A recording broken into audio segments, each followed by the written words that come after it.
Or vlogs until people wake up. Maybe another hour they'll unlock the gate. So I'll change hats so you know it's a new one.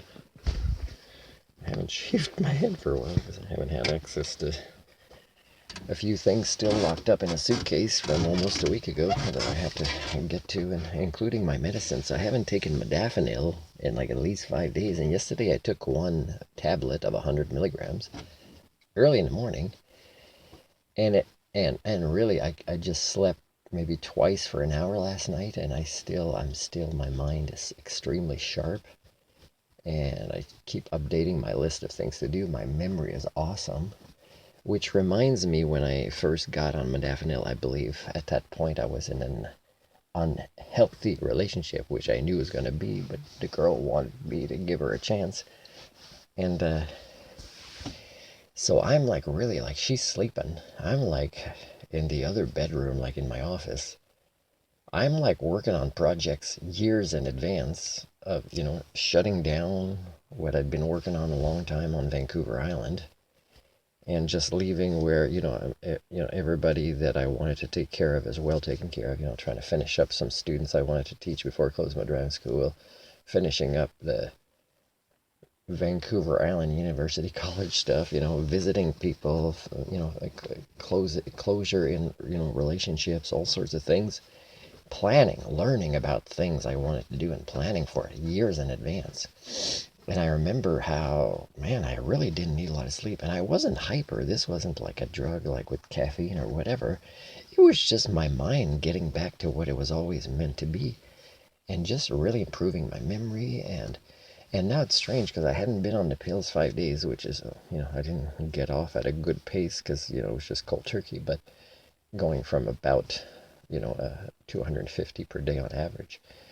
And and just that 100, I think, just makes a big difference. I'm also getting better from the digestion issue. I think the doctors probably the two, three different ones I had when the nurse kept following up with my bite here, and the infection from the cat bite is they were putting me on different, like, three different ones. I think they were all afraid to get screw up and get sued, and so they were like going really hard on the different antibiotics, which may have been the right thing to do. I think the best right thing to do medically was done by me when in that new community. I didn't really know how the clinic worked, and I decided to kind of quietly sit in the room just saying, "Are you sure there's no cancellations today?" And this one guy says, "Oh, a guy that works reception sometimes it's not really proactive." And of course I'm a new person, but even if I wasn't, he's so shy he couldn't start a conversation. And, and he said, "Oh no, you'll have to wait till Monday." And I didn't know that wasn't really true, that people do get medical services Saturdays and Sundays or days off. They just need to know how to, communicate on the radio or talk to the right people or show up or whatever. There's usually people there, even though the doors are locked. They see you, or you can knock or ring the bell. I didn't know this, so I had, I kind of still sat there and was kind of waiting to see if there's a cancellation. And one nurse passing by, she looked, at the bite that had already within one day, less than a day, had started getting infected. But imagine, without me advocating for myself and being new in a community where others weren't helping out, is I could have died that weekend. It was a serious infection. So again, nobody's their best doctor but an Homo sapien, because I have to compensate for all the flaws in the medical system. And there's plenty. Like, I have to write an email soon to the head doctor of BC and say, "Can you explain why Northern Health is still not following up after multiple attempts where I even send them videos of us interacting, and they still, they don't freak out and try to work harder and follow up."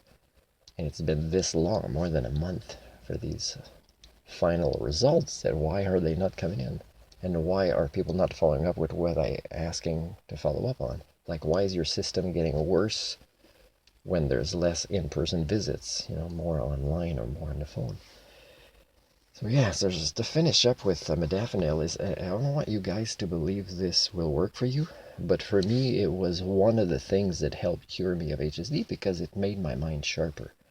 Because when I crashed a few times in the past through a cycle that included deep depressions, at least 3 or 4, it's because somehow the norm was convincing me something's wrong with me. And my brain, going through these cycles, was becoming less and less efficient that of a drowsy automaton. And so when I discovered there was more wrong with the average person than me, and modafinil and a bunch of other things, because really, even before I knew the word critical thinking, when I was younger, I was already above average critical thinking skills, just having conversations with my grandpa at a young age.